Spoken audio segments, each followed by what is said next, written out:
Lahat ng mga tao gusto lagi masaya, pero hindi naman laging pwedeng masaya. Ang Panginoon mismo, ang sinabi niya, I came that you might have life and have it to the full, have it abundantly. In other words, have a happy life, a fulfilled life. Pero anong pwedeng gawin pag hindi ka pwedeng sumaya? Ang ating pag-aaral ngayon, pinamagatan natin, when you can't be happy. Pagka hindi ka pwedeng sumaya, ano ngayon? Salamat Panginoon dahil kayo po ang patuloy na nagbibigay sa amin ng liwanag sa pag-iisip. Turuan niyo po kami Panginoon para magkaroon kami ng mga praktikal na karunungan para ang buhay na pang-araw-araw namin sumulit dahil ito'y binigay ninyo at gusto niyo full and abundant life. Teach us today what to do with life when happiness is not available. Patawarin niyo po kami sa mga kasalanan namin, Panginoon, at kami gawin yung bukas sa inyong pagtuturo. Turuan niyo kami na sumunod sa inyo. At ang dalangin namin, Panginoon, patuloy niyo pong samahan yung mga nasa daan pa lamang.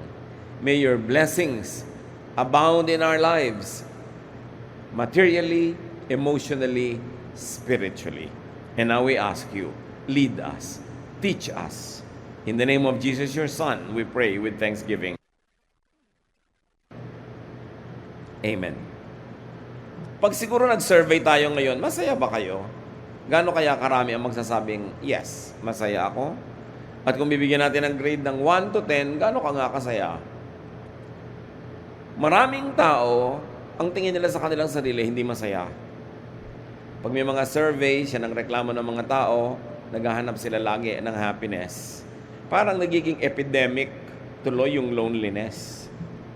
Kahit na madaling mag-text, madaling mag-email, madaling mag-communicate, people feel more divided than ever. Parang mas malayo.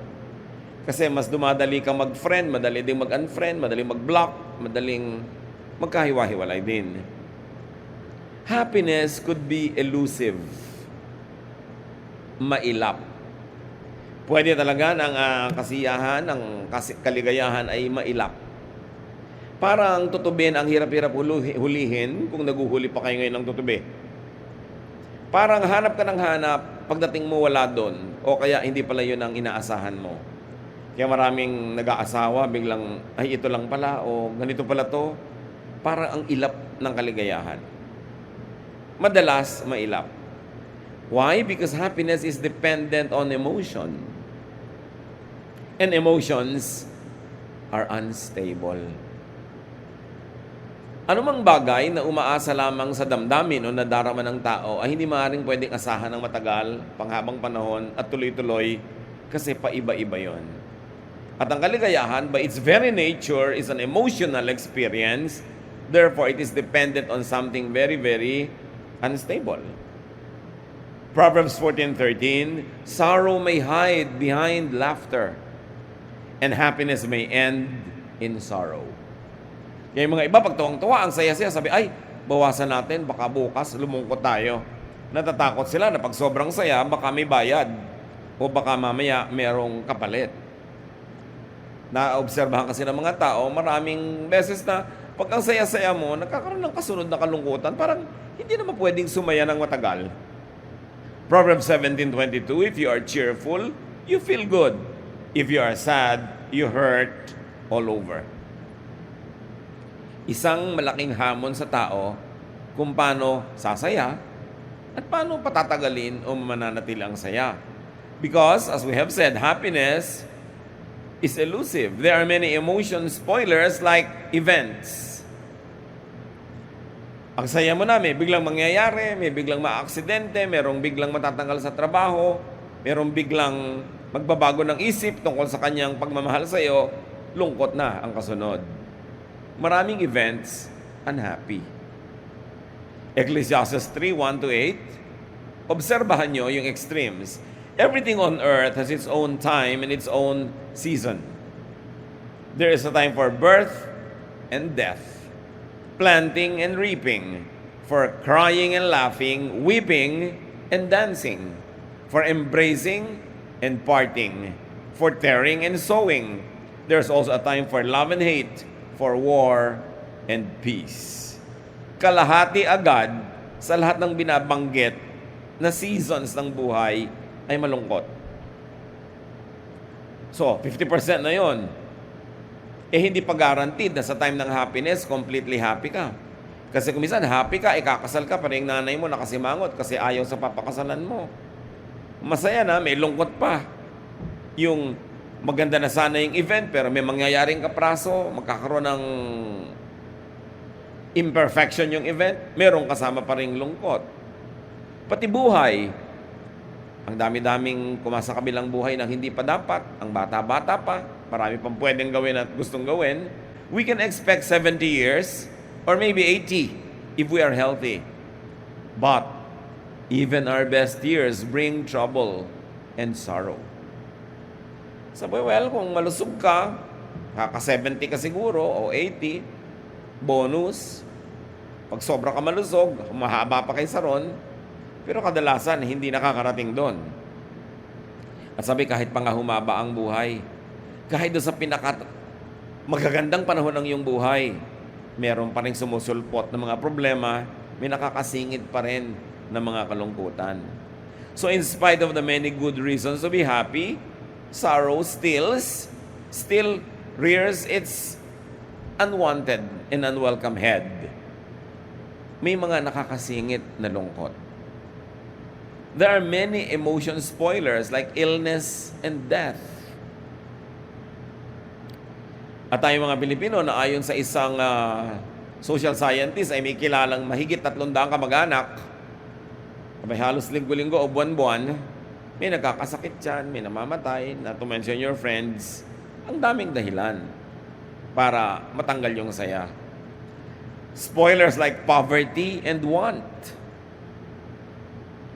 Spoilers like katulad ng ating infrastructure. Ingat na ingat ka sa sapatos mo, biglang babaha. So buhat-buhat mo ngayon para hindi mabasa. Never mind, nakatapak ka na ng mga basag-basag na bote. May lungkot ang buhay. Although may saya din kung bigla kang sumukob sa payong ng isang cute. Kung meron. Pero ang daming chances na laging may mangyayaring hindi ka nais-nais. There's a lot of isolation and aloneness. Katulad sa ating lipunan, mahigit 10 milyon at higit daw 1 milyon na ngayon ang OFWs. So gaano karaming asawa ang wala sa piling ng kanilang kabiyak? Gaano karaming ama ang wala sa piling ng kanilang mga anak o ina? Gaano karaming kapatid ang wala, boyfriend o kaibigan? Marami tuloy space for sadness and loneliness. Si Elijah nga nung ang akala niya nag-iisa na siya na propeta, sabi niya sa 1 Kings 18:22, then Elijah continued, I am the Lord's only prophet. Kasi akala niya napatay na ng kalaban lahat yung mga prophet. Anong sabi niya sa 1 Kings 19:4? He begged the Lord, I've had enough, just let me die. Nawala na siya ng motivation na mabuhay. Kasi feeling niya nag-iisa na siya, pagod na siya. Yung pala gutom lang kasi gutom na gutom siya. Nung nakakain, gusto na naman niyang mabuhay. Pero siyempre, kung kulang ka sa pagkain, nade-depress ka, nadadagdag pa yan sa kalungkutan. Maraming event spoilers like frustration and failure.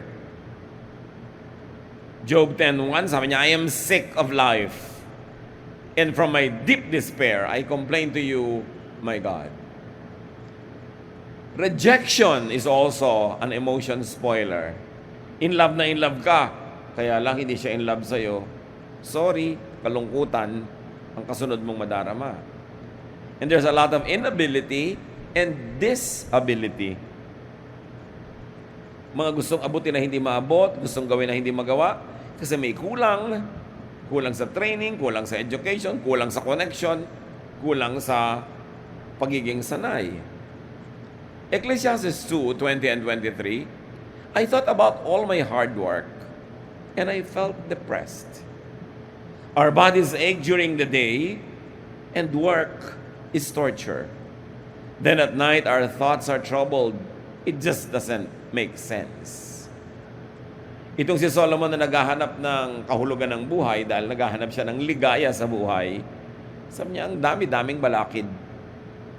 Maghapon kang pagod, sa gabi kumisan, di ka pa makatulog sa alalahanin, sikap ka ng sikap, so niya parang wala namang nangyayari. In Ecclesiastes 1:18, the more you know, the more you hurt. The more you understand, the more you suffer. There are so many reasons for happiness to be hard to get. For happiness to be easy to lose.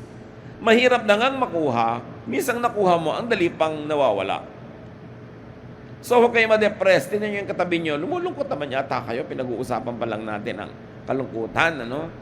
So, when you cannot be happy, may remedyo. Happiness could have substitutes. Totoo, mailap, di ba? So, kung para mahirap humuli ng buhay na tutubi, manghuli ka ng plastic na tutubi.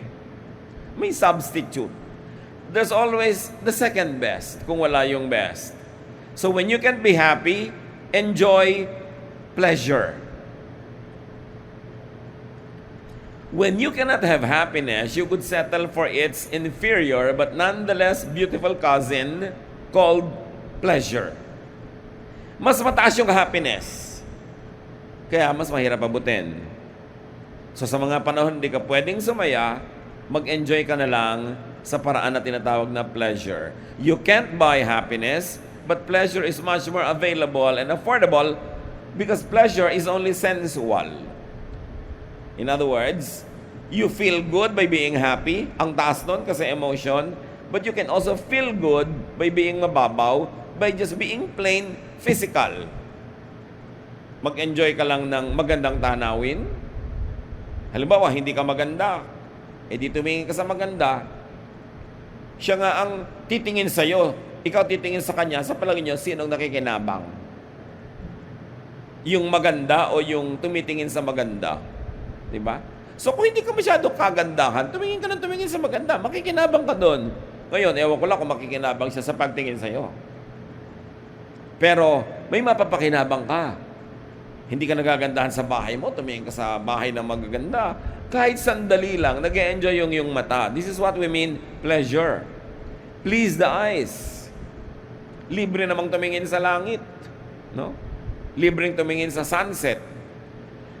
Pwede ka naman na kumain ng masarap kahit hindi mahal yung gusto ng taste mo. So enjoy. Let your taste buds enjoy. This is pleasure. Pwede ka makinig ng magandang music. Magandang boses. Hindi naman napakamahal para makapakinig ka ng music na ganyan. Napaka-available. Enjoy by touching nice things that you want to touch. Mga bagong labang kumot, bagong labang punda. Yung touch to, nagpapa-enjoy yun sa'yo. Nagpapasarap. No? By smelling something nice, marami naman na naaamoy na kung hindi man libre, hindi naman kamahalan. In other words, hindi ka pala happy, then just have pleasure. Positive din ang effect nun sa'yo. Therapeutic din. Malilimutan mo pa nga hindi ka masaya kasi nag-e-enjoy ka. Pero, mga kapatid, hindi ka na masaya, tapos hindi ka pa kakain. Tapos maninimangot ka pa. Magmumukmo ka pa, magkukulong ka. Di wala kang pleasure. Wala ka ng happiness, wala ka pang pleasure, doble lugi. Kaya yung mga OFWs, madalas siyempre nakikipagkwentuhan ako sa kanila, lalo at pag tayo nasa ibang bansa. Yung puro tipid ang ginagawa, padala lahat sa pamilya, wala na nga silang happiness, wala pang pleasure. Sabi ko, wag naman. Kailangan isali mo yung sarili mo. Paminsan-minsan, kakain ka sa restaurant na gusto mo, bumili ka ng gusto mo, kailangan may pleasure ka kung wala ka man lang happiness. Para hindi ka bumigay, hindi ka mabaliw at tumalon sa tulay. Kailangan ginagawan mo yan ng paraan. As we have said, you cannot buy happiness, but you can buy pleasure. And a lot of it is even for free. So have as much wholesome pleasure as possible. Maraming pleasure na hindi masama. Mabuti pa nga. Huwag nating mamasamain yung pleasure na akala mo hindi na ginagawa ng mga anak ng Diyos yung pleasure. Sino ba gumawa ng ating senses? Ng ating sense of hearing, sense of touch, sense of smell, sense of all of this. Di ba ang Diyos na lumikha sa atin? Kasi gusto niyang maging daan yun para tayo magkaroon ng pleasure. When you look at how we were created by God, you know that God likes us to be sensual as well. Nakakapagtaka lang yung mga spiritual lagi nilang kinokontra yung sensuality, yung minamasama yung physical body, minamasama yung physical pleasures. Ang dami-daming pleasures na God-given at hindi kailangang mapahamak ang kaluluwa mo para ka masarapan, para ka mag-enjoy. Ecclesiastes 3:13, because God's gift to us is the happiness we get from our food and drink, pleasure yon, and from the work we do, again, it is pleasure. Yung nag-e-enjoy ka halimbawa sa ginagawa mo, you have pleasure. Kahit malungkot ka, nalayo ka sa mahal sa buhay, pero nag-e-enjoy ka sa ginagawa mo, umiinom ka ng gusto mo, kumakain ka ng gusto mo rin, nalilimutan mo yung lungkot. At nagkakaroon ng positive yon na kapalit. Ecclesiastes 11:9, be cheerful and enjoy life for you are young. Do what you want, activity, and find pleasure in what you see. Sensual. Pag sobrang taas lagi ng requirement mo na emotional happiness, malulugi ka Kaya ang sabi ni Solomon, Ecclesiastes 2:10, I denied myself nothing my eyes desired. I refused my heart no pleasure. Sasabihin natin, kasi mayaman naman siya Yes, siyempre kailangan mo naman may minimum financial requirement ka para magawa mo yon. But there is pleasure for every pocket. Katulad ng may Louis Vuitton sa bawat budget. Di ba? Meron lang na a few hundreds, meron ka ng ganyan. Nakakapag-ukay-ukay yung iba, mga designer clothes, kahit ang liit ng budget. In other words, gagawa niya ng paraan. Hindi laging kailangan may pera. Kailangan lang resourceful ka, creative ka. Psalm 16:11 brings us to another issue. You have shown me the path of life, and you make me glad by being near to me. Sitting at your right side, I will always be joyful. So mga kapatid, if you cannot have happiness, you can have pleasure. If you cannot have pleasure, have joy. Importante yan. Joy is a deep feeling of well-being with or without happiness.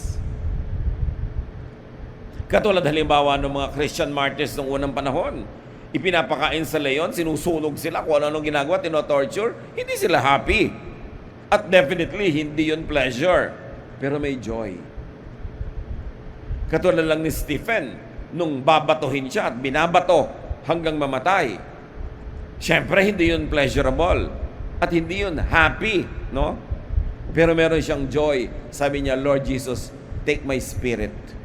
Nakatingin siya sa langit at nalampasan niya yung negative ng pleasure, yung pain, nalampasan niya yung negative ng happiness, yung sadness and sorrow, kasi lumampas doon yung kanyang consciousness, naging joy. So, pwede ka magkaroon ng joy. Katulad ng, hindi mo nabibili yung gusto mo, happy ba? No. Pleasure ba? No. Pero dahil pala, inilalaan mo yung pera mo para sa enrollment ng iyong anak, may joy ka na ginagawa mo yon. Mag-focus kayo mga kapatid sa mga positive of the things we do. Huwag laging kulang ito, wala ito, therefore malungkot ako. No, laging may kapalit yan pagka tinitingnan mo lang at nagbubukas ka ng iyong mata. And joy is a very wonderful substitute for happiness. You cannot always be happy, but you can be joyful. In fact, you can be cheerful. Cheerful lang naman yung attitude mo, yung panglabas.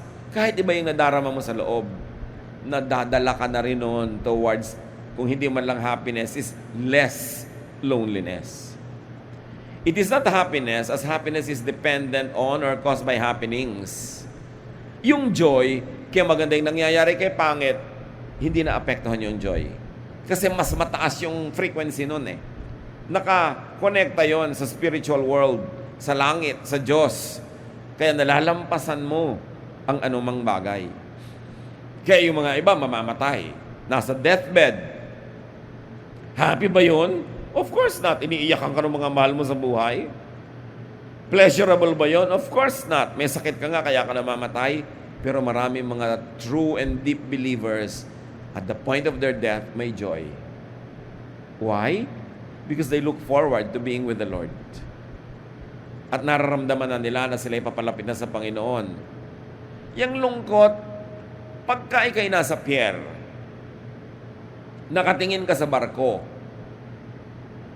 papaliit yung barko, di ba? Depende kung nasa ang pier ka. Kasi kung nandun ka sa pier na pupuntahan ng barko, nakatingin ka, papalaki naman ang papalaki yung barko, di ba? At kung ikaw yung nakasakay sa barko, pag lumingon ka sa pinanggalingan mo, papaliit ng papaliit yung mga tao doon. Pero pag nag-look forward ka doon sa dadaungan ng barko, palaki naman sila ng palaki. So, mga kapatid, alam nyo na yung point. Depende lang kung saan ka nakatingin. Kung sasaya ka o hindi. Nakalingon ka ba doon sa papaliit ng papaliit at papaubos ng papaubos? O mag-about face ka, tumingin ka naman doon sa papalaki ng papalaki, yung paparating ng paparating. Pag lagi kang tumingin sa nakaraan, malulungkot ka. Kaya dapat tumitingin ka sa future. Lalo ang mga anak ng Diyos na may naghihintay na glorious future. Nalalampasan mo yung mga pagsubok, nalalampasan mo yung kahit pain. Yun ang tinatawag na joy. Available yon, libre. Hindi lang natin na-appreciate pag laging happiness yung obsession natin. Kaya ang tanong, are you happy with your spouse, with your husband or wife? Meron siguro magsasabi na no. Pero pag tinanong mo, pero may pleasure ka naman ba sa asawa mo? Oh yes, marami naman. O di, salamat.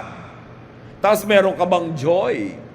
Nabiruin mo, nagsasakripisyo ka dahil sa kanya, nagkakaskor ka tuloy sa langit, nagiging santa ka.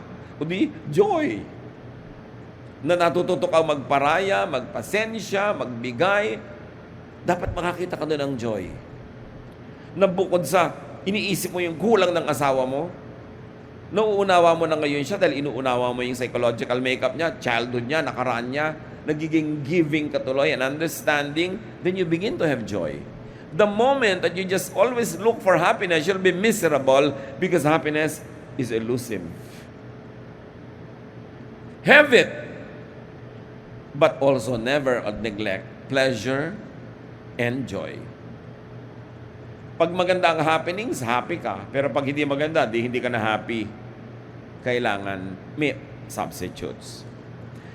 Joy is usually caused by deep and high rightness, correctness, righteousness, like doing good, being good as in helping others, or creating useful things.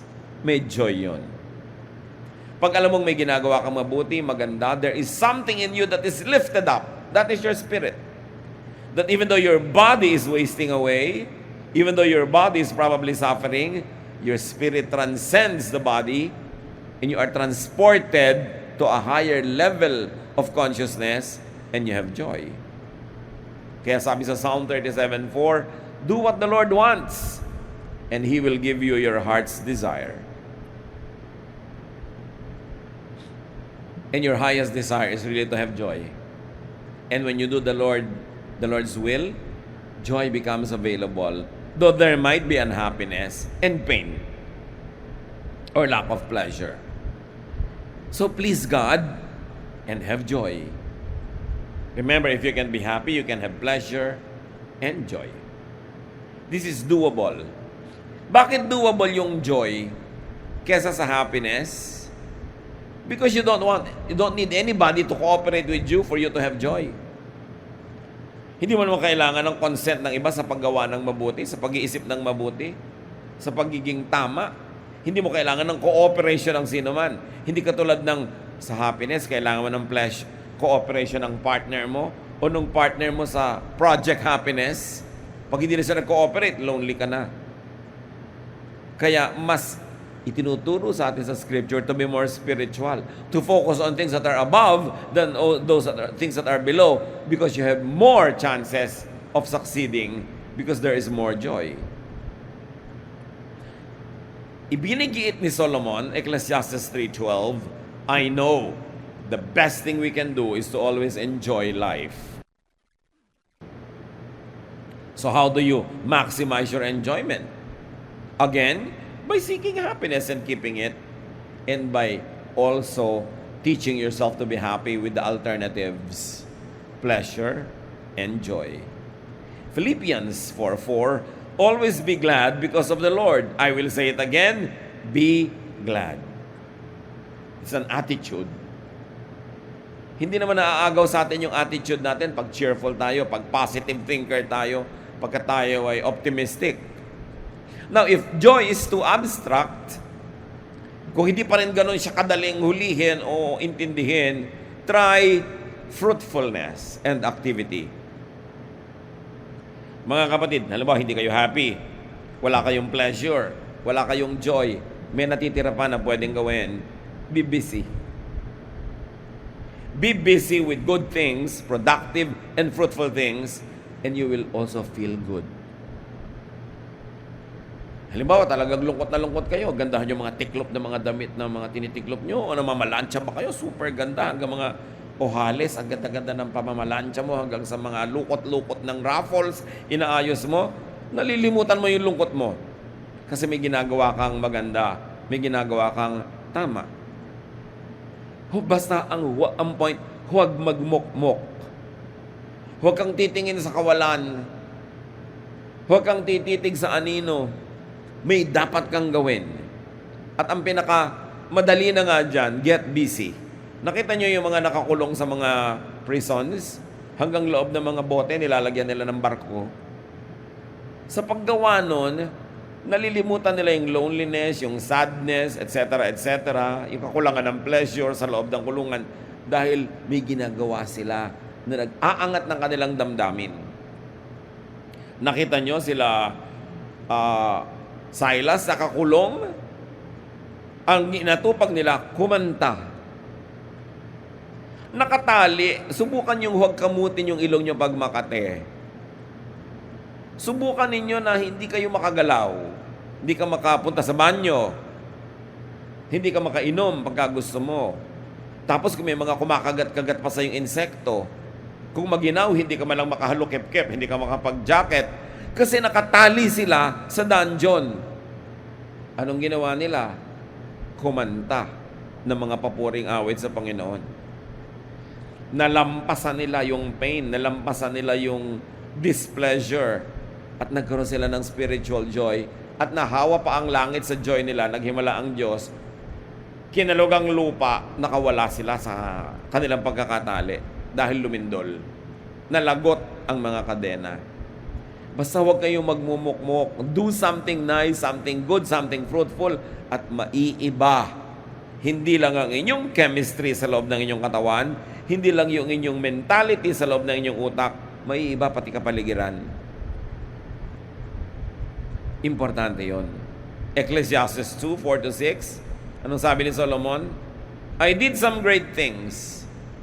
I built houses and planted vineyards. I had flower gardens and orchards full of fruit trees. I had pools where I could get water for the trees, etc., etc. Sa palagay nyo, bakit maraming project si Solomon? Dahil siya'y masaya? O dahil siya'y malungkot? I believe malungkot siya. Kasi yun ang topic ng Ecclesiastes, mga kalungkutan, mga hirap ng kalooban. At para maibsan ang kanyang mga kalungkutan, marami siyang ginagawang bagay. Nililibang niya ang kanyang sarili. At ang ending, hindi lang siya nalilibang. Dahil kapaki-pakinabang ang ginagawa niya, sumasaya na rin siya kung lumaon. Importante, what to do with your sadness. What to do with your feeling of inadequacy or frustration, or what to do with your pain. Do what you want. Do what you could within the limits of righteousness. Pero ang dapat, meron kayong gawin pag hindi kayo masaya. Yung kasing lungkot na hindi pinapalayas, hindi pinapalitan ng pleasure o joy o busyness and preoccupation, nanganganak yung lungkot na yun lumalalim, nagkakaugat, kumakapit ng mabuti sa iyong pagkatao. Kaya sa susunod, ang dali-dali mo ng palungkutin kasi may nakatira ng kalungkutan doon sa loob. Ang hirap-hirap mo na ngayong pasayahin. Ang magiging ending yan, magkaka-depress ka na, kaya kailangan merong gawin. Sabi ni Solomon sa Ecclesiastes 9:9, life is short and you love your wife, so enjoy being with her. This is what you are supposed to do as you struggle through life on this earth. Siyempre, hindi lang naman yung wife ang context niyan. Life is short and you love your mother, so enjoy being with your mother.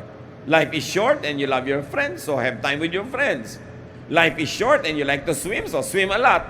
In other words, sa iksi ng buhay na ito, huwag mong sayangin sa pagmumukmok at kawalan ng ginagawa. Gawin mo yung ibig mong gawin habang pinapayagan ka ng iyong sitwasyon na magawa mo yon. Sabi niya, yan ang dapat mong gawin habang nakikipagbulo ka sa maraming hamon ng buhay. Colossians 1:10, then you will live a life that honors the Lord, and you will always please Him by doing good deeds, and you will come to know God even better. So by doing good deeds, you know God even better. You know what that will lead to? It will lead to joy. Because when you know your Maker more, when you know the Lord even more, it is inevitable. It will happen. You will be joyful. Because the joy of the Lord will fill you. So, strive to be happy. Ipaglaban na maging masaya. Ipaglaban na manatiling masaya. Have happiness. Or have pleasure. Have joy. Or have something than nothing. Kahit na may ginagawa ka lang, puti na yon. Ang sabi sa Ecclesiastes 7:14, when times are good, you should be cheerful. When times are bad, think of what it means. God makes them both to keep us from knowing what will happen next. Sabi ko, kung masaya ang panahon, magpakasaya ka. Kung malungkot, tanggapin mo rin yan, nagaling din yan sa Diyos. At pag natanggap mo, nagaling yan sa Diyos, may makikita kang kabutihan dyan. Mababawasan ang reklamo mo o lungkot kung di man lubos na mapawi ito. So, accept and make the most of whatever life gives you. Never waste your time complaining, whining. Philippians 4:11-13, I am not complaining about having too little. I have learned to be satisfied with whatever I have. I know what it is to be poor or to have plenty, and I have lived under all kinds of conditions. I know what it means to be full or to be hungry, to have too much or too little. Christ gives me the strength to face anything. Sabi ni Paul. Kaya turuan natin ating sarili. Ano man ang kalagayan natin, make the most out of it. So enjoy happiness, enjoy pleasure, enjoy joy. It is God's will for us. He created us to bless us. At kung anong gagawin natin sa mga hindi maiiwasang nangyayari sa buhay natin will result kung tayo ay sasaya o lulungkot, kung sisidhi o maiibsan ang mga pagdurusa natin. But remember, always strive to be happy. It is God's gift for us. Salamat, Ama, sa mga paalala na maraming sagabal para sumaya. At kung talagang hindi pwedeng sumaya, turuan nyo kami to do the next best thing. Turuan nyo kami, Lord, to cultivate a life that gives joy. And teach us, Lord, as appreciative creatures, to enjoy pleasures that are not offensive to you. Turuan nyo kami, Panginoon, to make the most out of this life. At matulungan din namin ang aming kapwa na they too will make the most out of their own lives, and if possible, with our help, with our cooperation. Turuan niyo kami, Lord, sa iksing buhay na ito na regalo mo sa amin, matamasa namin ang dapat matamasa, at maging handa kami at maluwag sa loob namin kung haharap na kami sa inyo, walang pagsisisi, walang panghihinayang, walang regrets. Teach us, Father, and we thank you for life. Pagbulay-bulayan natin, mga kapatid, ang kahulugan nito sa personal na buhay, sa araw-araw na buhay natin. Lord, as your people, ponder the meaning of these things in our daily lives. Teach us. Let your wisdom be ours. In the name of Jesus, your Son. Manalangin tayo, mag-isip-isip, magbulay-bulay para mailapat natin sa pang-araw-araw na buhay natin ang mga magandang katuruan na ito.